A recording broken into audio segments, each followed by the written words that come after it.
Funding for Fair 2019 is brought to you by Friends, the Iowa Public Television Foundation. The Iowa Lottery. Since 1985, proceeds from the Iowa Lottery totaling more than $1.9 billion have helped make Iowa a better place to live, work, and raise a family. More information is available at ialottery.com. At EMC, our business is taking care of your business, and it has been for more than a century. We provide property, auto, and life coverage for nearly 500 types of businesses in communities across the country. Count on EMC.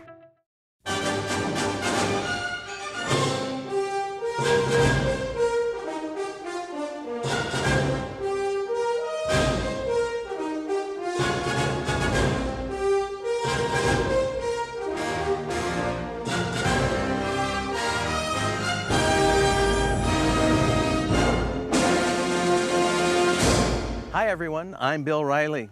You've heard it on the radio, you've seen it on television, it's been in the newspapers, all over websites and social media. It's Iowa State Fair time, and this is our 4th hour of coverage for 2019. And not just a small snippet or a quick picture. Oh, no. We're here to give you in-depth coverage. And we're thankful you've joined us for this grand tradition here at Iowa Public Television. And we've got a farm wagon full of fair fun coming your way.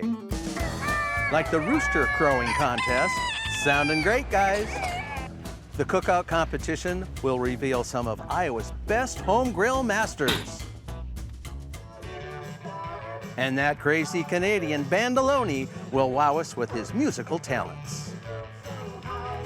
But let's begin with a contest that embraces that moment when you walk into your summer garden and say, good grief, what in the world is that?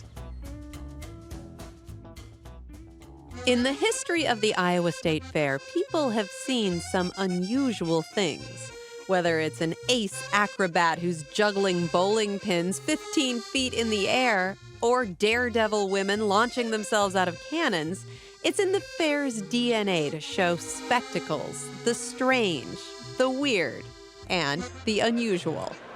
Tucked away in the agriculture building, the tradition of the weird continues.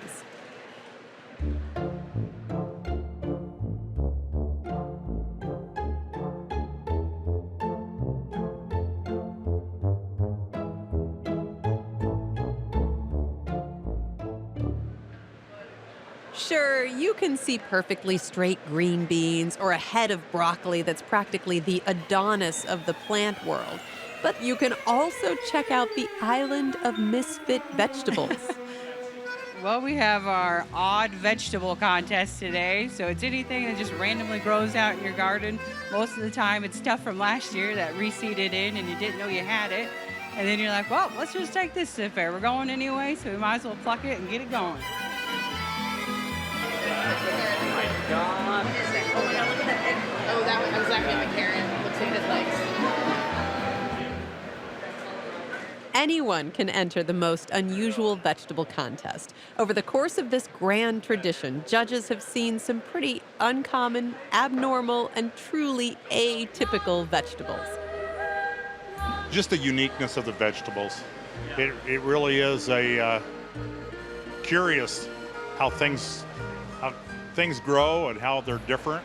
We're looking for something that you wouldn't normally see. I see we have some fasciated kohlrabi here. We've got some other things that have had some developmental problems when they were growing. But it's just kind of wide open. And this is one of the fun ones where the 6 of us that are judging here will get together and we argue back and forth and try to decide.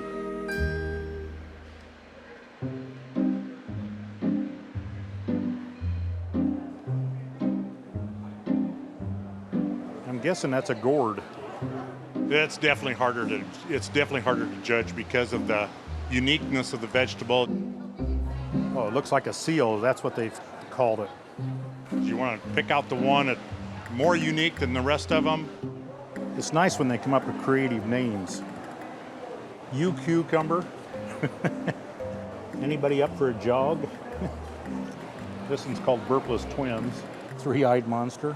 This one they call Tentacles. 50 Shades of Green. You want to find the one that stands out. as being unique. Yeah, this one here just says kohlrabi.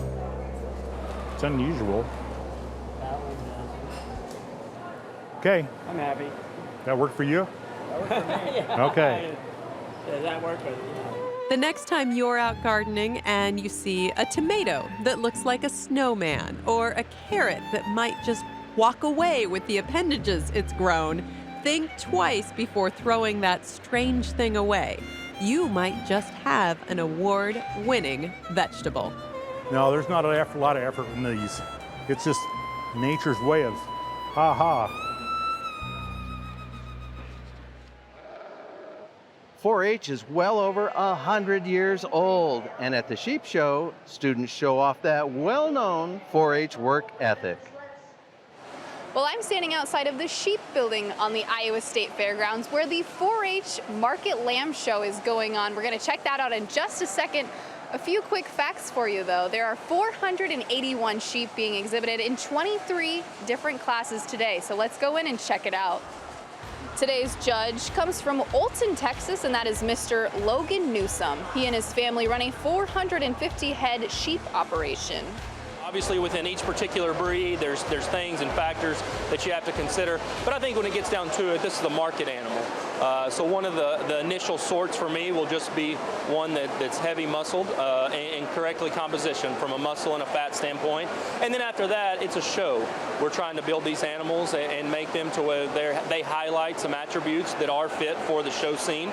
So as we start to work through, you get your initial sort and you pull some of those that are the heavier muscled, more compositionally correct ones. And then from there, we'll try to find the ones that highlight that show look and what I deem is priorities in my opinion.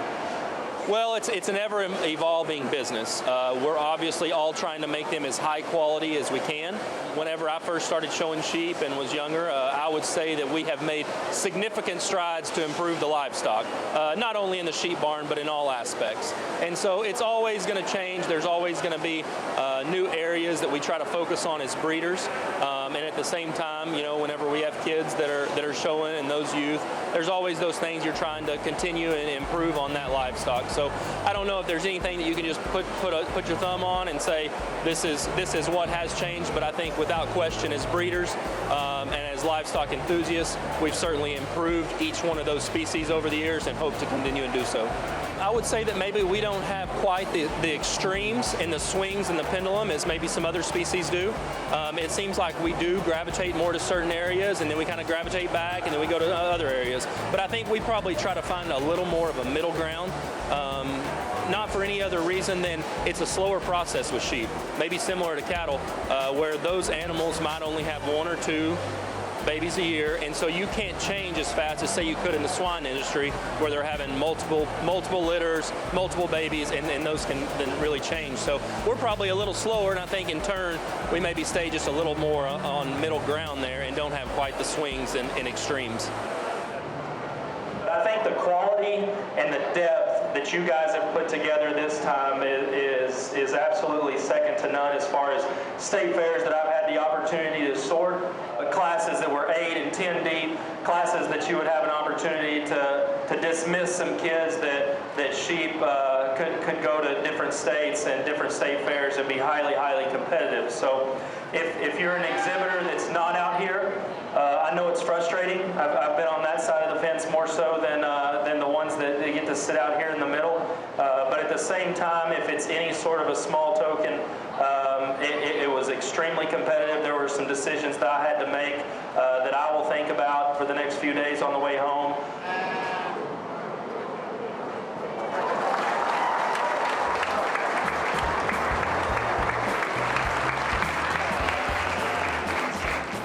This is Pablo. He was the grand champion, the Iowa State Fair, and he's my friend. We actually raised this one this year, and I've kind of just picked him out. He obviously had like some important pieces to him, but yeah, he kind of was kind of cute. Well, that'll do it for this year's 4-H Market Lamb Show. Congratulations to all the winners.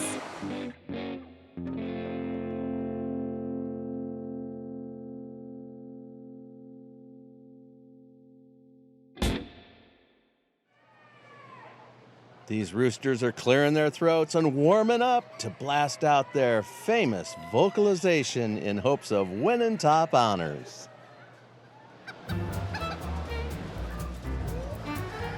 Everybody please enter your birds into the cage.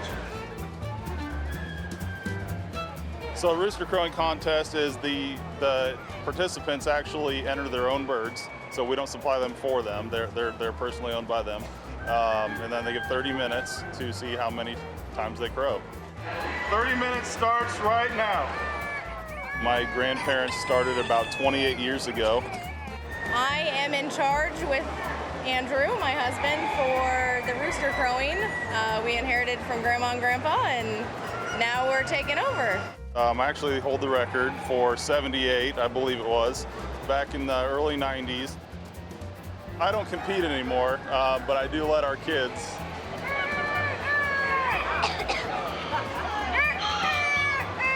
We have a couple secrets that we use. We crow at the birds at home. Now explain that. No. Come on. You're just gonna sit there and not crow, right? There isn't a real secret to it other than watching your birds, and we have a few that crow even in the middle of the night, so we just know which ones do it.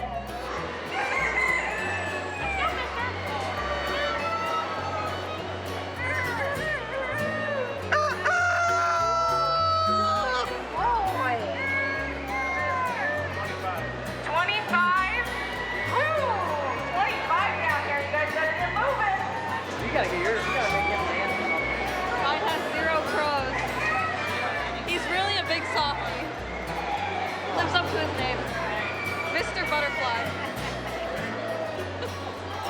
Come on, little ring. Pens and pencils down, please. So it looks like first place goes right here. Second place. I entered Colombian Rock Cockerel. It's a Bantam chicken, and he got second place in the crowing contest. With 29 crows, I believe. So he did pretty good. 45. This is Benny. He's a BB Red. This is my niece's chicken that I borrowed for the day, so. He crowed 45 times in 30 minutes. It's a pretty feisty bird. I knew yesterday when I was moving him around, when I put him in the cage, he started crowing, so I figured I'd give him a shot. Our oldest, she has taken first place and third place now. It's kind of bragging rights. Yeah, they're definitely trying to beat Dad. They're pretty competitive with each other too, so. The Birchin Modern Games, we hatched out about 300 this year. I actually had never owned a single bird until I met him. I'm definitely natural, yeah. I'm a chicken guy.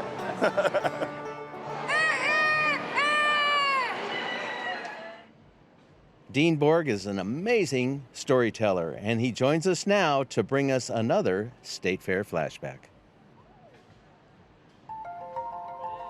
Well, in this era of drones, you can't fly a drone over the Iowa State Fairgrounds and get the perspective that you can just by taking a ride in the Sky Glider. Indeed. Jessica Rundlund is the State Fair's new museum superintendent, and you know a lot about this.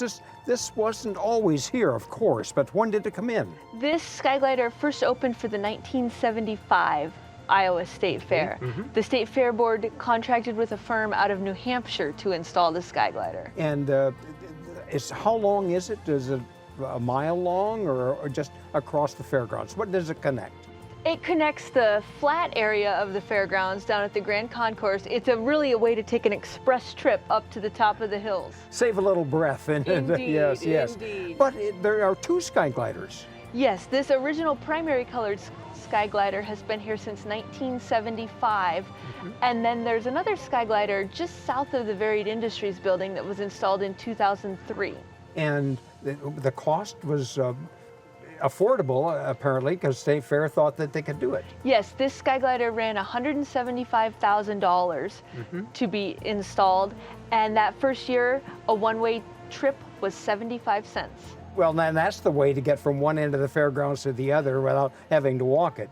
Less feet, more seat. Yeah, right. How many seats did you say? Are they both the same length, these Sky Gliders? This Sky Glider is a little bit shorter than the new one. This one has 60 chairs and can accommodate 1,436 passengers per hour. And does it, it's part of the fair infrastructure now. It's part of the skyline that we come to look at. But do you use it at any other time other than the fair? No, the chairs are taken down after the Iowa State Fair and will be reinstalled in time for the fair next year. But always popular. I know that you sometimes have to 2 or 3 in line to get in, so it's always being ridden. There's always somebody wanting to go from here to there. Yes, and have a great view. That's right, and it is a great view of the Iowa State Fairgrounds, so it's been around for a good long time and will be here for the future. We hope so. Okay, that's your look at the Sky Glider at the Iowa State Fair. Our Paul Yeager, he is a multi-talented dynamo, so we can't wait to see how he matches up with another multi-skilled fair favorite, Bandaloni. When you are among the masses at the Iowa State Fair, you know that there's going to be a surprise at almost any turn, and in this corner of the fair is no exception. As you walk through the food triangle, you might just stumble upon the one, the only, Bandaloni. Now, mothers, tell your children. So you're playing here, and you're hot, and it's sweaty, and you're actually in the shade. That's actually pretty smart. Is that one of those vet things you learned a long time ago? Absolutely. As a matter of fact, I got moved to a new location this morning because it was too big of a crowd in front of the cattle barn, and it was the first time in the morning for some years I've played here in the sun, and it was very hot. And you do state fairs, you do fairs all over the country. Is there any similarities between a crowd in a state of Indiana or Missouri or Iowa? Oh, absolutely. I have 3 favorite fairs. One is the San Diego County Fair, and that's on the west coast. It's right on the coast. The Iowa State Fair, Midwest. And I have another favorite. It's the New York State Fair, and that's on the east. And I like them. I love them all equally because they're all equally different with different traditions, different customs, and there's certainly a different culture amongst the people as well. And I really enjoy that. I enjoy experiencing the different cultures and playing to the different cultures. For instance, even the musical choices I make reflect that in the crowds that I'm playing for. So. And you can tell what's working and what's not. I mean, absolutely professional musicians know that. You can read the room, and when you are this close to someone, you absolutely can tell if they're enjoying themselves. Oh, absolutely. Yeah, you get an intuition. Your intuition develops rather quickly as a one-man band, and my awareness is it's turned up to 11 during a performance, and I'm continually reading the crowd and children especially, because I don't want to frighten children, and I can tell by walking up to a child whether or not they're going to freak out or not. So, or most often though it's expressions of joy and a lot of jaw-dropping looks of amazement. When you walk and you're not hooked up to this and you hear a song as you're walking through the midway, how do you not stop your feet and try to keep the beat? It's interesting. When I do hear songs, I do, in my mind, I figure out whether it's a good one-man band song to do or not. But I do have a superstition that if I do hear a song during the day that I know, I have to play it in my show. That's the only superstition I have, but I'm very adamant about fulfilling that. Hey, my name's Bandaloni. It's great to be back. I missed you guys last year.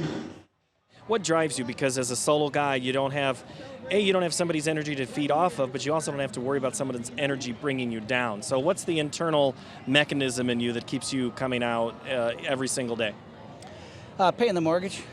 No, I'm kidding. I like to say that I do the shows for free, and that's where I get the joy and the people get the joy.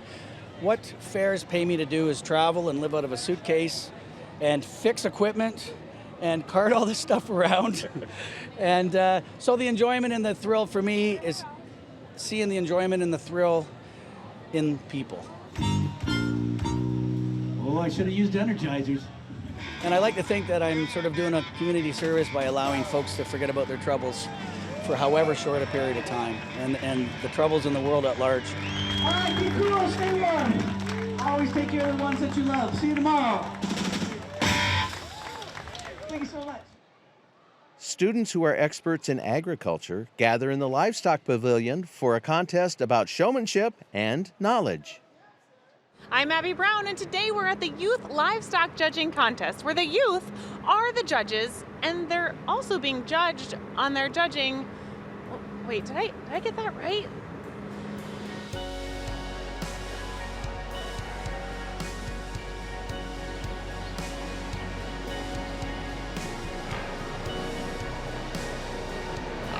I found Chris Cassidy, and he is the superintendent of this contest, and he knows a lot more about this than I do. So Chris, tell us what's going on today. So we're hosting a livestock judging contest for all kids that are involved in 4-H and FFA. What this contest is set up, we will bring in different species of livestock and we will test their evaluation skills against other competitors. And so they're comprised of teams, and those that get the closest to the official placings from the committee will have the highest scores and end up being the champion individuals and teams. It forces kids to make pretty quick decisions and then go into an oral reason session with one of the committee members and defend their reasons. Kind of works on their public speaking, their confidence, and their decision-making skills. So when you guys are practicing for this competition, what's a practice look like? It can be a lot of different things. You can practice, a lot of teams practice on different producers' farms, looking at different livestock of different levels of quality, etc. And some of them are done in the classroom where they work on oral reasons. We'll write down what we think about the animals, and then we'll place them 1 through 4. And then at the end of the contest, we'll give 2 sets of reasons. 2 sets of what? Reasons. So what's like what? So reasons are basically like us telling the judges like why we placed the animals the way we did. So we have to like justify and like explain, and we have to like be confident in ourselves even though it may not be right. Hey guys. Yeah. How's it going? Good. Can we chat? Yeah. All right, you guys are a team for the judging today, right? Yeah. So who's going to be the judge today? All the kids that come here to participate in the judging contest. Including you, right? Yeah. So you participate in a team, and this is your team. And what is the contest all about? Pretty much we'll be judging cattle, sheep, and pigs. So just kind of judging on what they look like. All right, what makes a really good cow? When they're really sound and they have a big butt. So what made you want to start judging? It's kind of a family tradition. What is this competition all about? Having fun. This is definitely something that kids will take a long ways in their life, and not everybody's going to end up being a national show judge, but the cool part about it is when we are building these life skills such as decision making, confidence, public speaking, those are good soft skills for them to improve their careers and just their lives going forward.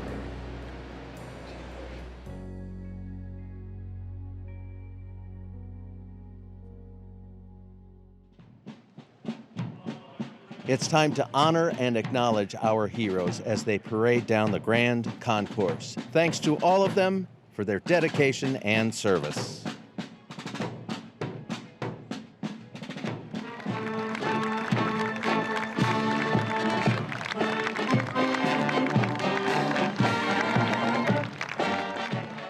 People are great about coming up to those of us in uniform and saying thanks for your service, and we really appreciate that great support. But you know, there's so many that came before us, and there are some that served during some really difficult times in our nation's history who didn't get the same recognition that we got when we came back from the current conflicts that we've been involved in. And so to have that opportunity to just say thank you and to honor our veterans, I think is really important.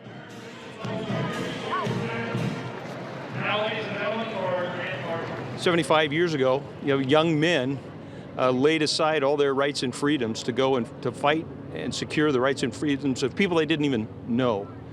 And, it's in no way a glorification of war or love for warfare, but a deep, abiding love for the warrior, America's veterans. And so today at the fair, we honor their service and those that lost their lives, their memory. And we want to provide an accurate visual representation of what those young men look like and with the things that they carried. I'm 93 years old, and this is my first year.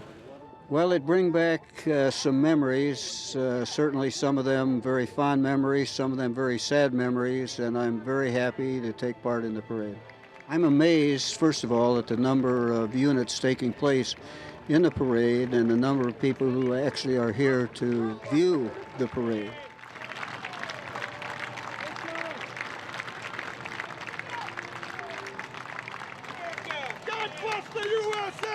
Well, we dedicated this tractor to all of our troops that have served our country, and underneath the hood of the tractor here we have 15 members of our family that have served in the military, including our son who is currently a captain down in St. Louis.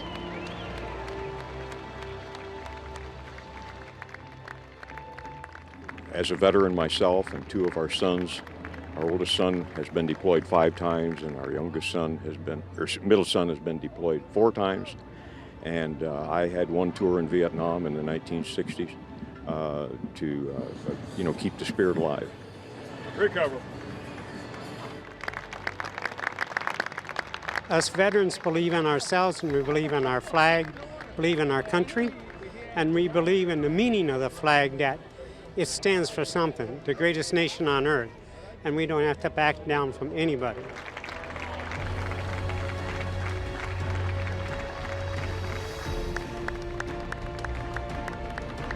Oh, it's a good thing to get people out and get these veterans back together and seeing one another. I'm surprised how many of them are here.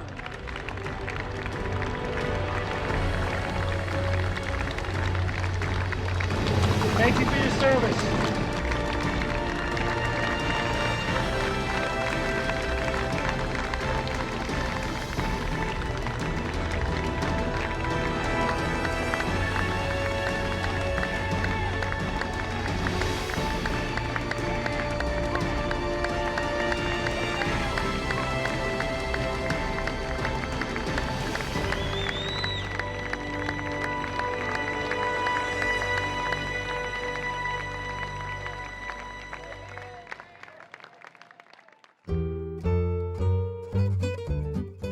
Hey, who earned bragging rights in a state fair contest this year? Let's find out.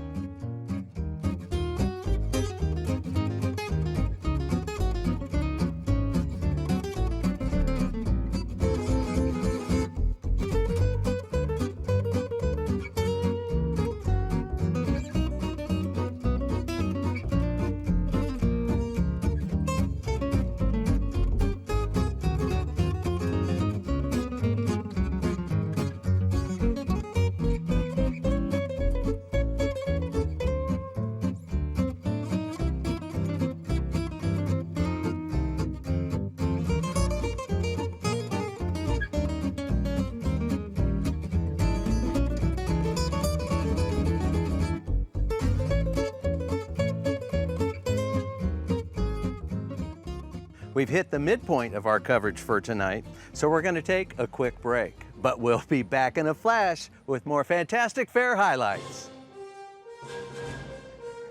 The Cookout Contest, it's going to make you hungry. The Sea Lion Splash is going to make you giggle.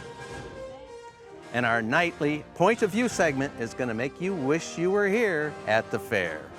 You know, there's a lot of attention on Iowa at fair time, especially in a political candidate year. We're proud to bask in the spotlight with you. Come on back and shine bright with us here on Iowa Public Television. Wow, what a day at the Riley stage today. Here are the acts that advanced.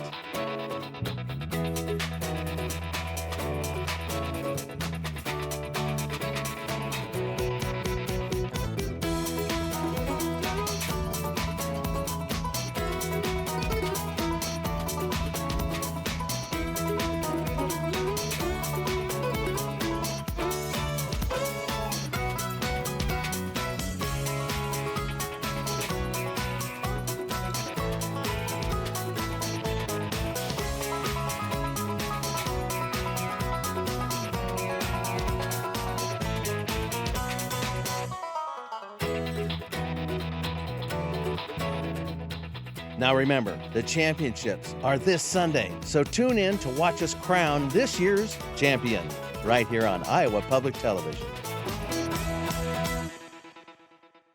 Welcome back. I'm Bill Riley, and we're going to kick off our second half of the show with an event that has the Grand Concourse smelling so good. So grab your aprons, grab those grilling utensils, because it's time for the annual Cookout Contest.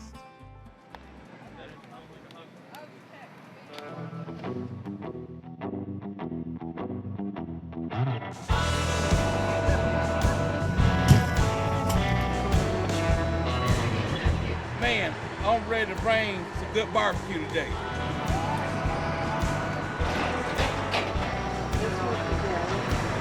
It's always been about supporting Iowa's livestock farmers, and this is a testament to their hard work.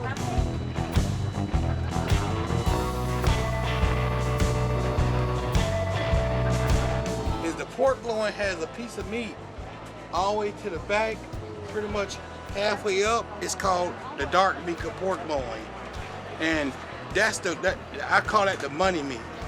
That's the meat the judges gonna get, and that's what they're gonna get, and they gonna put that in their mouth, and their tongue gonna stand up and say thank you, thank you. D-Rex barbecue, baby.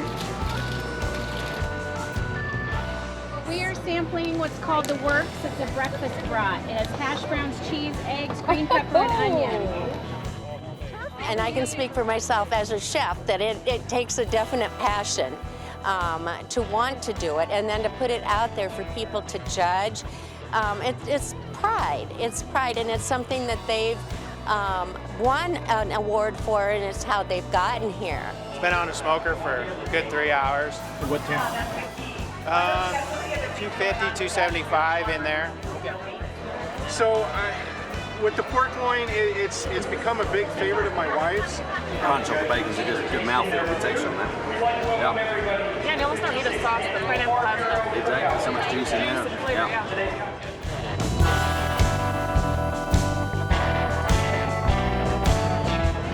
Talk to us about this. How'd you come up with it? Well, everybody loves hamburgers, right? So He took the ham ball and made it a turkey hamburger and put a ring of pineapple on it. So I thought that was very clever.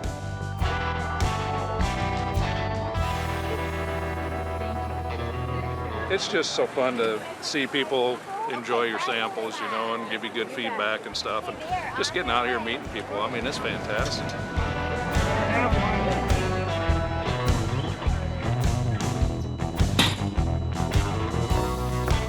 What we have here is a set of ribs.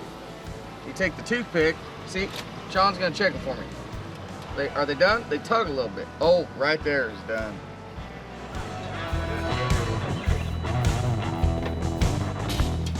You can start anywhere. Let me tell you something. It doesn't matter what grill you have. It's all about the pit master. Ella did almost all the cooking on these. She did. Well, I like it. You're ready for the chef. I really don't think it's the machine that makes the meat. It's the person that makes the meat.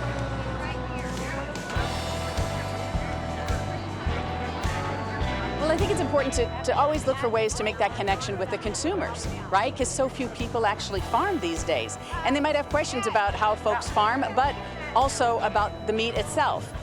You know, how is it raised? How can I cook it? You know, there's a big education process that's involved in this.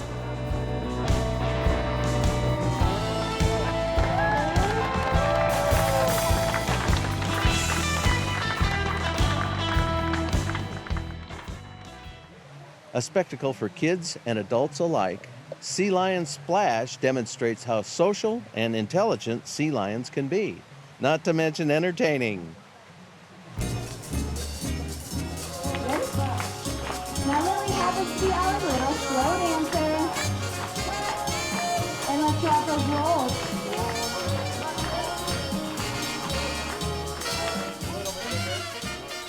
Our show's about 25 minutes.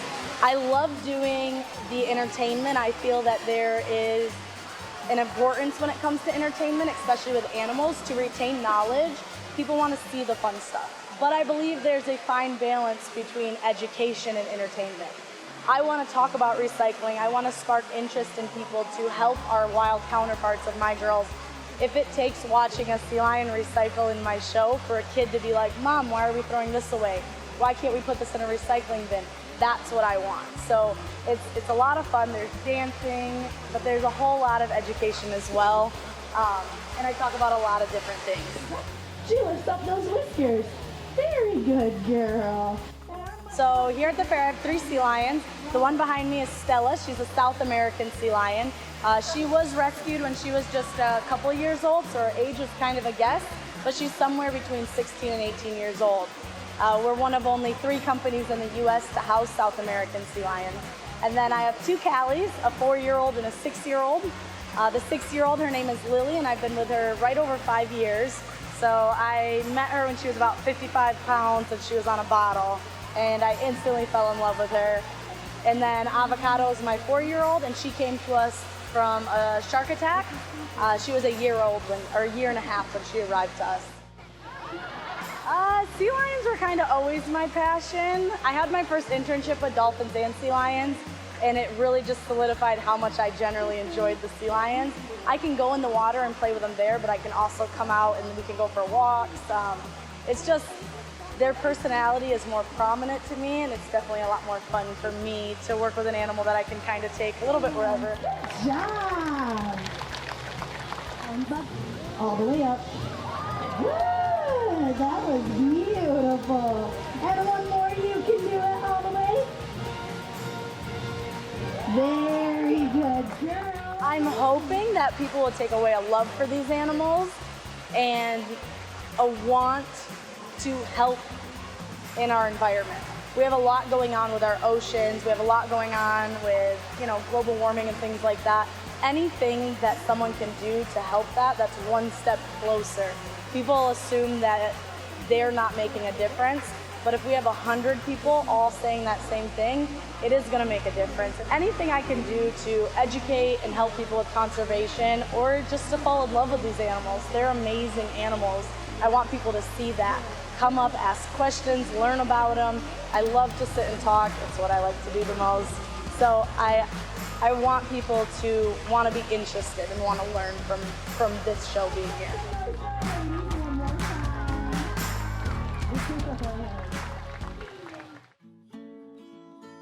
The State Fair Queen candidates were all crowned at the county level first. But did you know some of our counties crown kings as well? The Queen competition has been a state fair tradition since 1964. Every August, young women from over 100 county fairs and festivals across Iowa compete for the coveted crown. But what about the guys? Over a dozen counties in the state host a king contest, including Delaware, Ida, O'Brien, Madison, Plymouth, Monroe, Woodbury, Blackhawk, and Polk. Good evening. Welcome to the 2019 Polk County Fair King and Queen Coronation. I got the experience when I was in high school of being the Polk County Fair Queen, so I got to go compete at the state level. And it was a very awesome experience. And then when I looked back after I took over the Fair Queen contest here, that's one of the things that got me thinking about starting a king contest is what the queens go through. They go through a lot of interviewing, and I think that would be very beneficial for guys as well. You can always get a lot of experience doing interviewing and being up in front of people.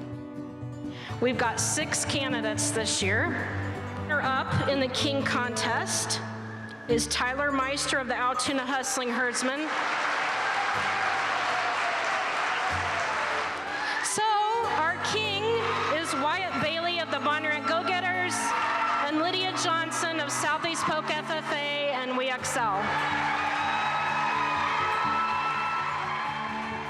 It's a great opportunity for me to walk around the fairgrounds, let everybody know what the Polk County Fair is about, talk to them about 4-H and FFA and advocating for agriculture. It was such an honor to be king. I had grown up on these fairgrounds, and just being able to be on the court and be king, it was an amazing opportunity for me to do. Like the queens, king candidates submit an application and are evaluated on citizenship personality, attitude, leadership, and overall appearance. Most contests across the state require the candidate to be between the ages of 16 and 21 and a member of at least one service organization like FFA or 4-H. County Fair Kings help serve as ambassadors for their respective fairs for the year. Their duties include handing out ribbons, judging contests, and participating in parades. It's kind of just my presence at different shows that really means the most. Younger exhibitors can look up to me and see that they can compete in the King Contest one day and hopefully be as active in 4-H and FFA. Some counties, like Delaware and O'Brien, have records of crowning kings starting in the late 60s and early 70s.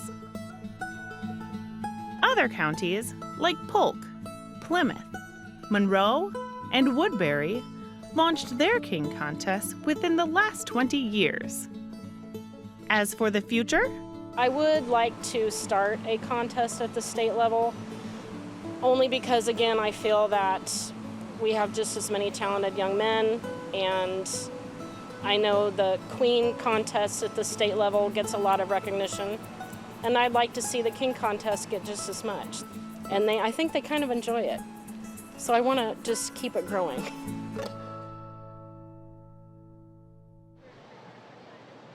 You know, pigeons, they can get a bum rap sometimes, but they're actually quite fascinating and have some unique talents. There was a total of 166 pigeons that were entered in the show this year, and approximately 25 different breeds. My great-grandpa was a pigeon fancier. It's just in my blood. The flying homers, they will fly back for thousands of miles. Just that instinct in their little head of theirs is just remarkable. Pretty young hens, really young. There's probably close to 500 different varieties of pigeons. Every pigeon variety has its own standard to go by, just like show dogs. So we will be judging towards the standards. We'll be starting judging the juniors. Juniors are pigeon fanciers under 18 years of age. After we find the best of each breed, we will judge the best of all the juniors. Red check hen is champion for best. The opal is reserve. This is my giant runt pigeon dude. I raised him from a baby. I have a few giant runts. I've been involved with pigeons probably most of my life. A lot of my family's involved in it, and I like breeding them and showing them. I just show them for fun. Congratulations. This is a flying roller that I raised myself out of some birds that I bought 2 years ago. This is my first year ever competing at the Iowa State Fair, and it's been a lot of fun so far. You don't see many juniors, and to see somebody to put the effort into a bird to win a show, you know, a state fair, that really says something. I'm really proud of this young man. There's a gentleman who lives in the Mitchellville area, and he comes in and releases birds, and then they fly back to his loft. Okay, go.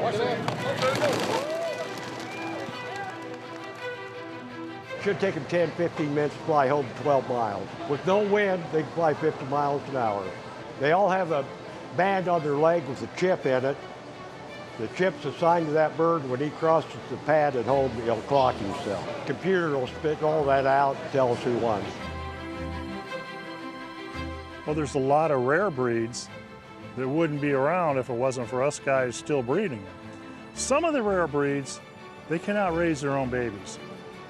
We have to use foster parents. They mate for life if you leave them alone. The father sets on the eggs during the day and the mother sets on them at night.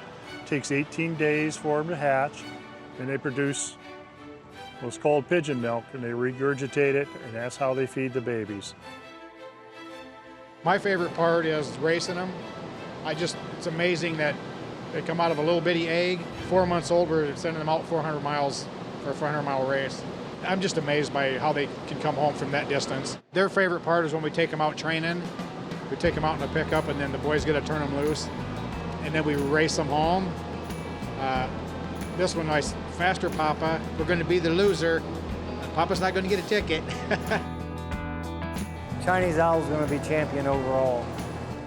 This is the first year I have won a championship, and I'm really pleased. I have been raising pigeons for 18 years. I worked very hard on it. I'm very honored.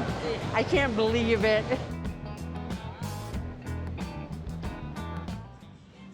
The State Fair is definitely a place for the whole family to enjoy, but our Travis Graven is at a special grown-ups only event.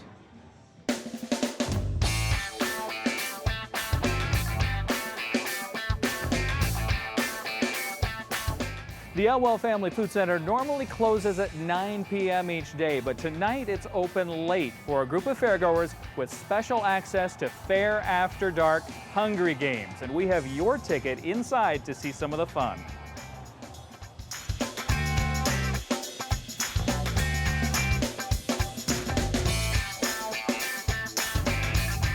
Currently at Fair After Dark Hungry Games, and it's a night where you can come in and try your hand at decorating a cupcake and fair chopped competition and ugliest cake competition, and then we have all the samples from the commodity groups across Iowa, anything from egg to dairy to pork to beef to turkey, and then they have a pairing with that. So it's a whole night of fun and food. Ready, set, go! What exactly are you doing? We are making the ugliest cake in Iowa currently. And what is involved in that? You know, it really is taking a lot of skill, a lot of energy, whatever it takes, we're going to win this competition. Can you describe what this work of art here is? An absolute disaster. Which is good for this competition. I think it fits. It's super fitting. You just described this cake as beautiful. Yes. I think that anybody's work of art is beautiful, no matter what it is. But it's supposed to be an ugly cake. Well, but ugly can be beautiful. We also had Chopped Gone Fair Style, where it's a play off of the popular TV show where everything that they had to use was a fair favorite food. So we had apple egg rolls, we had cotton candy, and funnel cake fries. So they had to use those ingredients, and then they had a pantry of other things that they could use to make the best fair themed dessert. Yes. Explain to me what you created here. Well, Milton, longtime friend of the farm, passed away a few years ago, and we just had to recreate Milton, bring him back to us. Did you taste it? Does it actually taste good? Milton tastes delicious, yes, past and present. This is the trailer hood. We all live in the campground. We all kind of live next to each other in the campground, our own neighborhood, so we come down and do stuff together and do the state fair thing.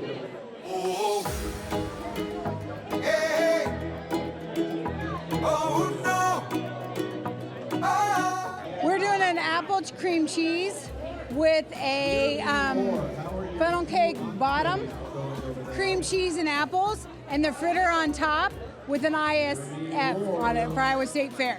I really like this one. It's got a lot of different stuff in it, and I don't know what I just ate that taste, though. It all came out. And the winner of the first Iowa State Fair Chopped is the Trailer Hill. Everybody wants to come to the Fair After Dark and have a good time, and that's what this is. It's just drinks and food and having a great time.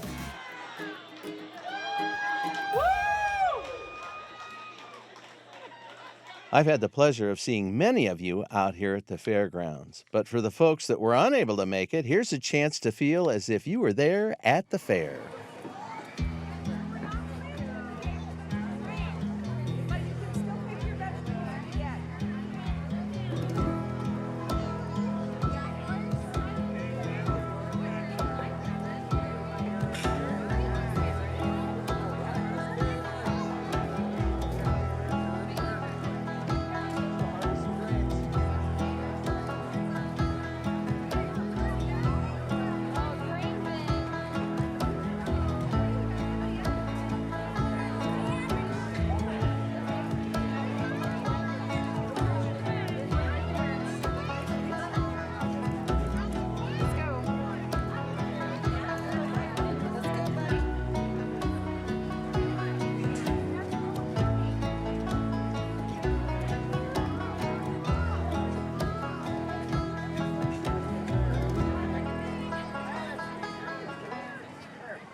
Oh, I could watch those videos all day long. You know, Iowa really is a magical place, especially in August at the State Fair. Okay, so let me tell you what we've got planned for our next highlight show. Okay, so I'm gonna get him out here and walk him, and I'll show you guys how to walk a pig. Our wonderful Dan Wardell will be talking with some younger fairgoers about their experiences. Our coverage gets beefed up with the 4-H Grand Champion Steer Competition, and the lilt of accordion music drifts out from Pioneer Hall in a contest for players of the old squeeze box. Thanks for gathering your family and friends close to enjoy Iowa Public Television's decades-old tradition of bringing you the best from the State Fair. Until tomorrow, I'm Bill Riley, signing off for now, but hoping you continue to have fun at the fair.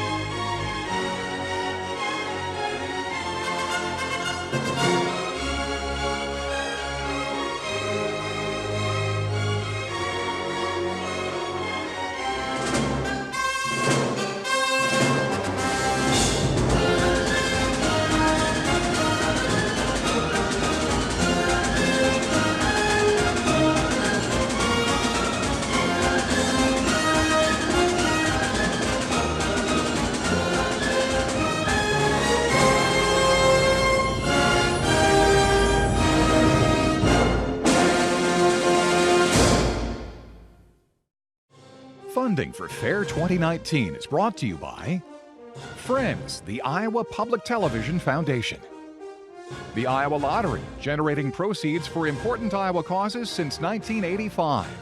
Each year, lottery proceeds provide millions of dollars to the state programs that benefit all Iowans. At EMC, our business is taking care of your business, and it has been for more than a century. We provide property, auto, and life coverage for nearly 500 types of businesses in communities across the country. Count on EMC.